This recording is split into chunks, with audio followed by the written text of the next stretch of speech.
The U.S. Supreme Court over the last week has decimated terribly the ability of the deep state, regulatory state, administrative state, whatever you want to call the unelected bureaucrats. This decimated their ability to make up new laws and invent things through reinterpreting old laws. There is a devastating three cases that I want to put together for you to make you the smartest person in the room. This is a big deal, folks, and it's going to pay off dividends down the road. You'll see. Stay tuned.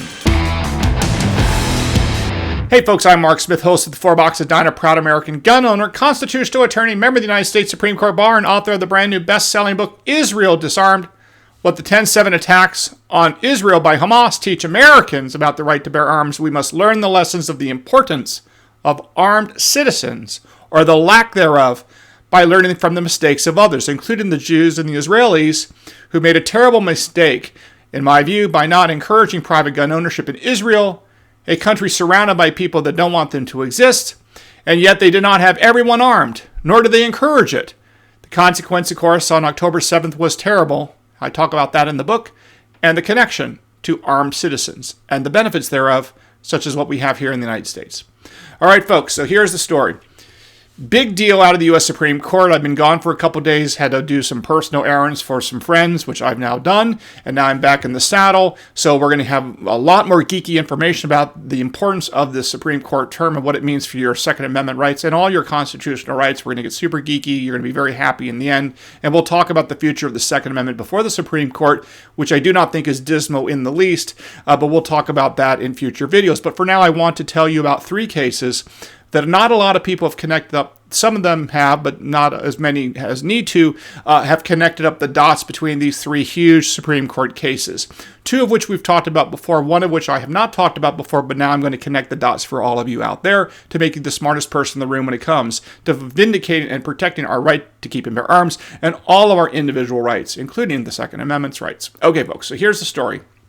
This term, there are three cases that go together that really decimate the ability of the deep state or the regulatory state to be able to make up stuff to oppress us in various ways without going to Congress. And this is a big deal. And I'm going to tell you how the anti-Americans, in my view, have been using this to chip away at our fundamental freedoms and rights for many years. And I'm going to connect the dots in just a moment to show you how their games that they've been playing to take away our rights and expand government power is not going to be available to them anymore.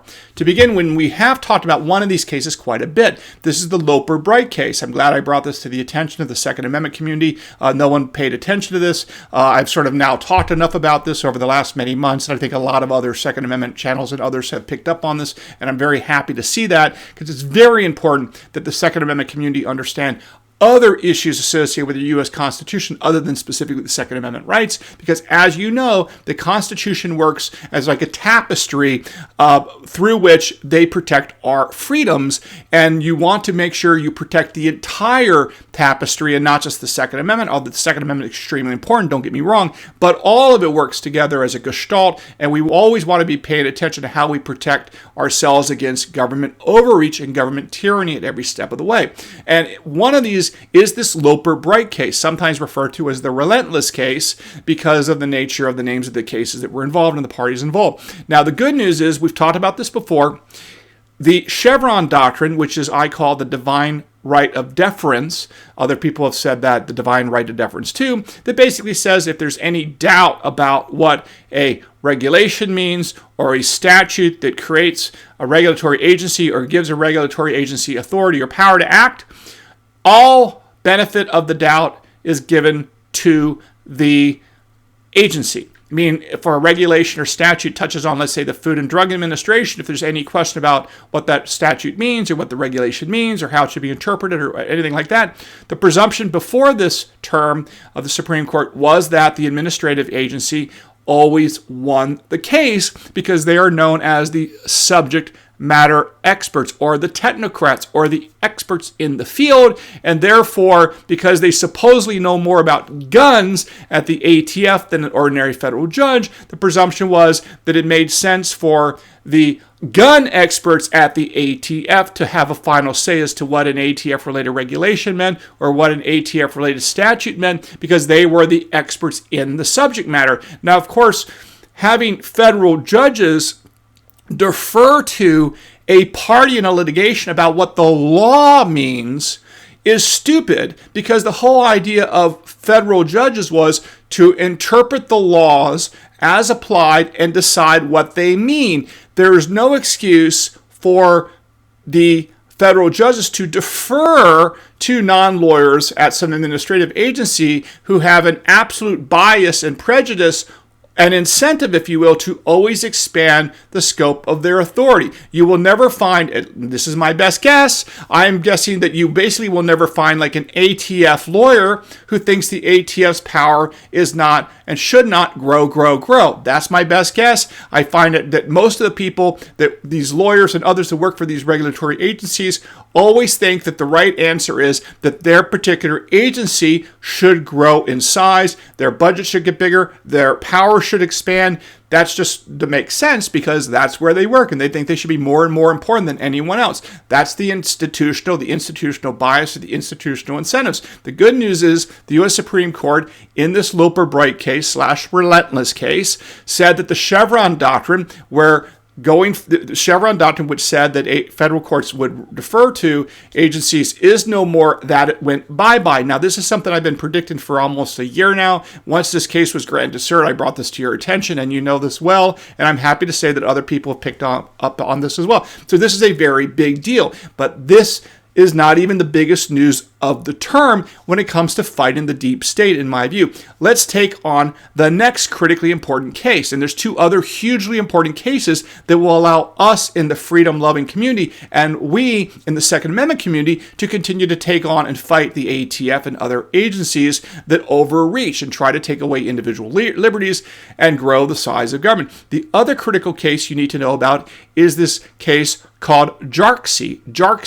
Now, Jarkesy was a case involving the Security and Exchange Commission. Now, I'm not going to bore you with the details beyond the following, but you'll see why this is so important. The SEC had the legal authority to create their own court system of administrative law judges. Now, what is an administrative law judge? Basically, an administrative law judge was a judge that worked for the agency that actually was responsible for interpreting the rules and administering the rules and enforcing the rules. Did you hear what I just said?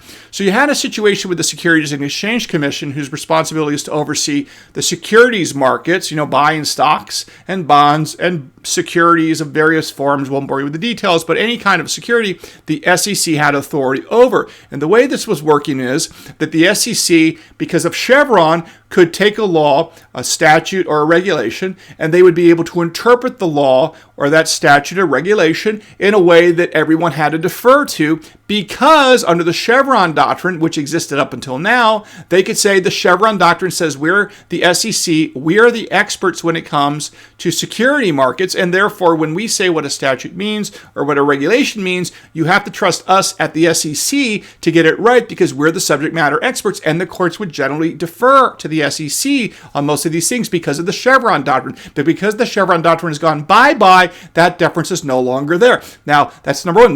Now it gets even better for us. Because of the Jarkesy case, what was happening is, you'll see how the games got played, right? Game by the government. The way it would work is this. Before the Jarkesy case was decided by the Supreme Court, the SEC and other administrative agencies had the authority to create these administrative law judges. And here's the kicker. The way it would work is, if you misbehaved, if you did something they didn't like, and you were in front of one of these agencies that had these administrative law judges who could assess, ready for this, civil fines. Hear what I just said? Very important to understand what I just said. Civil fines, monetary penalties. This is a big deal. Why is that? Think about it. If you get in front of one of these agencies and they think you've misbehaved and done something wrong, they would interpret the law in such a way that says that you have violated the law as we interpret it. Okay, number one. Then they would say, we're now going to punish you for violating the law or the regulation that we get to interpret how it applies to you, because we are the subject matter experts, and Chevron says we can tell you what it means, and you have to defer to us.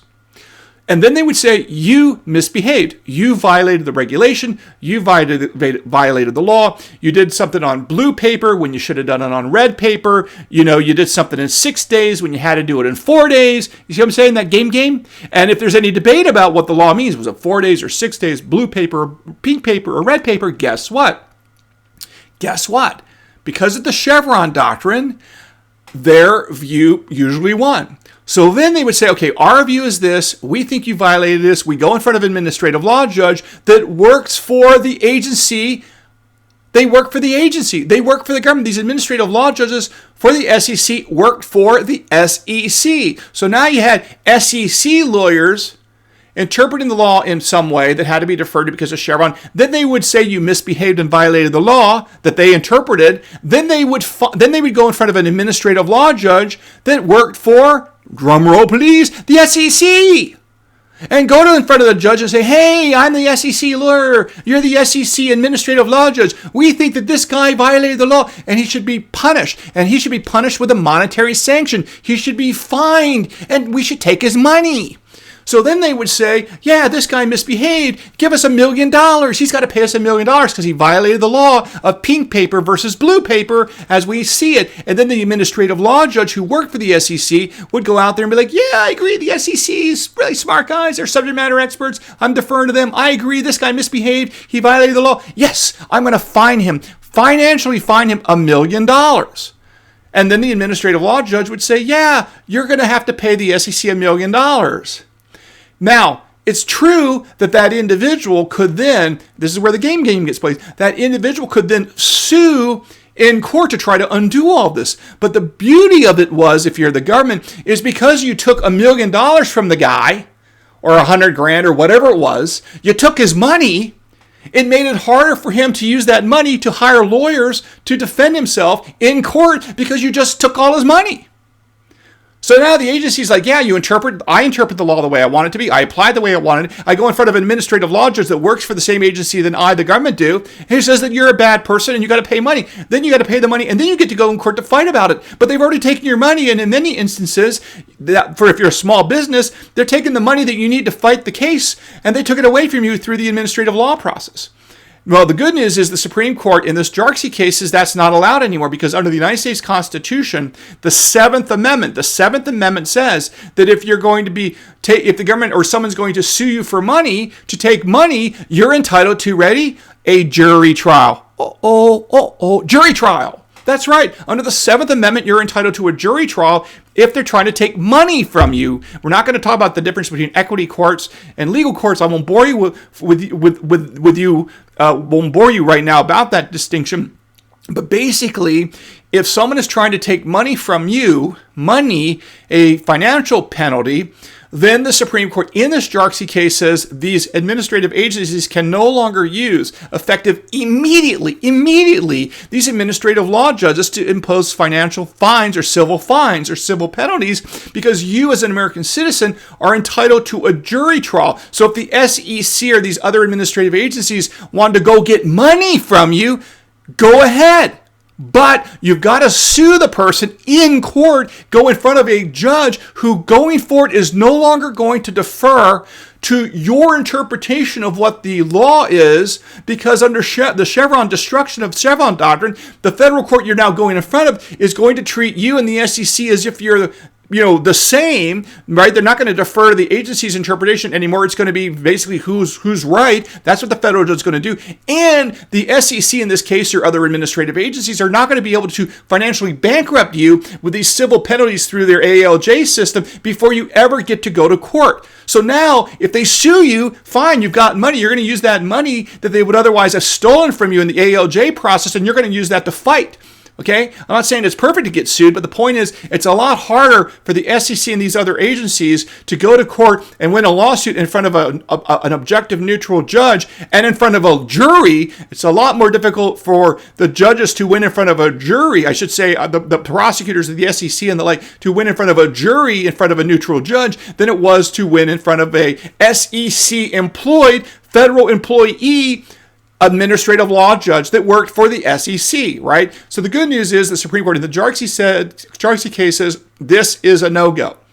So not only did you wipe out the Chevron doctrine of deference in favor of the government, that's no more, they also took away the ability of these federal agencies to steal your money using judges that work for the same agencies you're litigating against in this Jarkesy case. So that's the second leg of the three-legged stool that took out the deep state in a huge way, or at least substantially cut back their power. Now, the last critical case, and we got it, these work together, that's why I'm connecting the dots for you. The last huge case that totally screws up the deep state, the regulatory state, is the corner post versus the Board of Governors of the Federal Reserve System. Now, the corner post case was decided by the U.S. Supreme Court on the same day they issued their opinion in the Donald Trump immunity case, which we'll cover in a separate video, okay? But the corner post case has not got a lot of attention, and this is devastating to the deep state, to the regulatory state, to the administrative state. And why is that?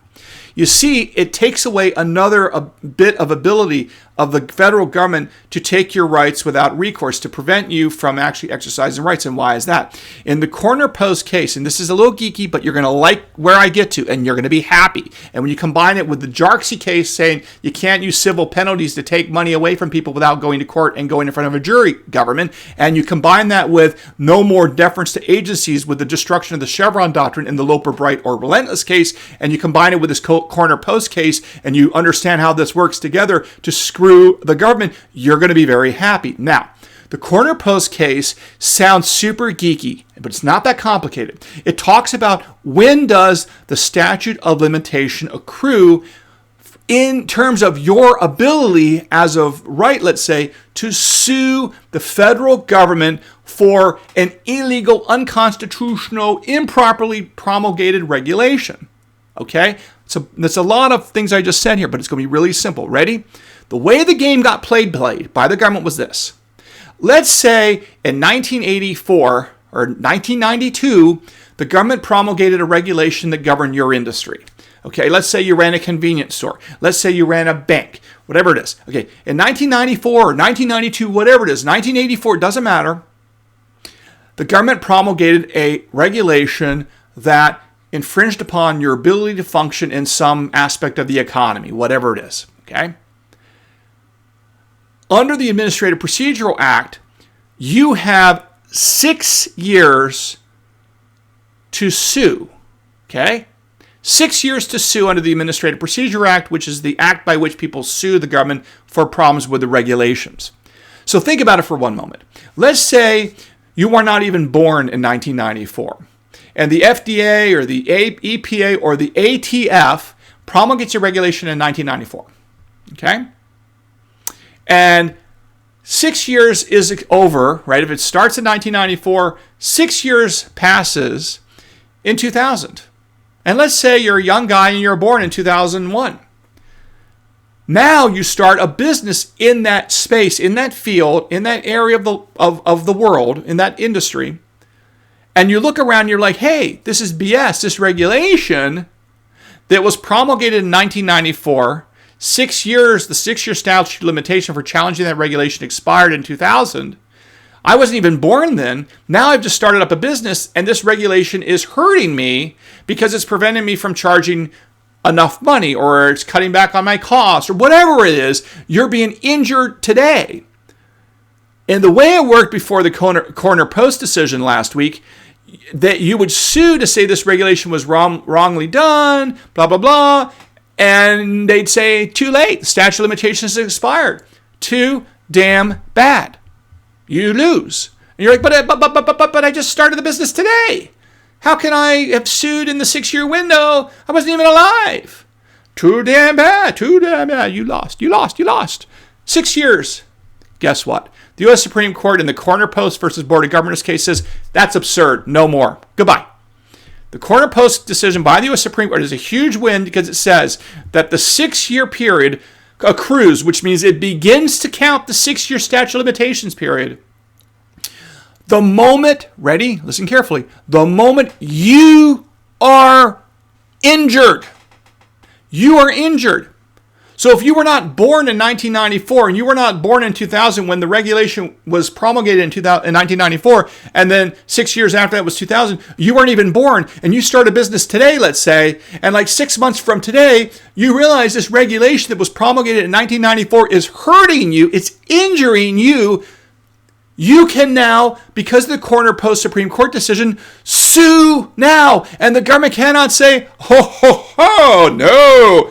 6 years expired in 2000. You can't sue over this. The statute of limitation is expired.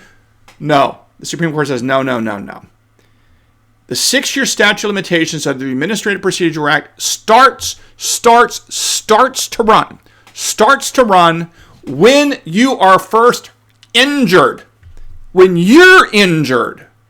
Now, maybe someone who was first injured in 1995 and didn't sue in 6 years, they would be barred from suing over the regulation because they waited too long. They waited 6 years plus, and it's too long.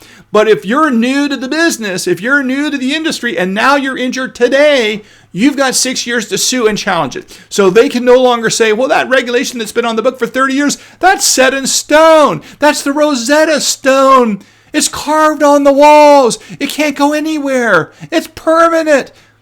No, no, no. You can now challenge that regulation today in the year of our Lord 2024. If you are first been injured now or in the last 6 years, the statute of limitations has not run for you, and you can sue over that regulation, assuming, again, the 6 years has not passed between the time you were injured and the time, the 6 years comes and goes. So if you start a new business in the last year or two, you still have time to bring the lawsuit. That's essentially what the U.S. Supreme Court said in Corner Post. So if you take the destruction of the Chevron doctrine, the inability of these agencies to use ALJs or administrative law judges to steal your money before you ever go to court, and you force them to go to court, go in front of a judge that doesn't work for the SEC, let's say, and in front of jurors who don't work for the SEC, to have your day in court under the 7th Amendment of the U.S. Constitution's Bill of Rights, and you combine that with the ability of people who can now sue for what are really ancient regulations, guess what? You've struck a terrible, terrible blow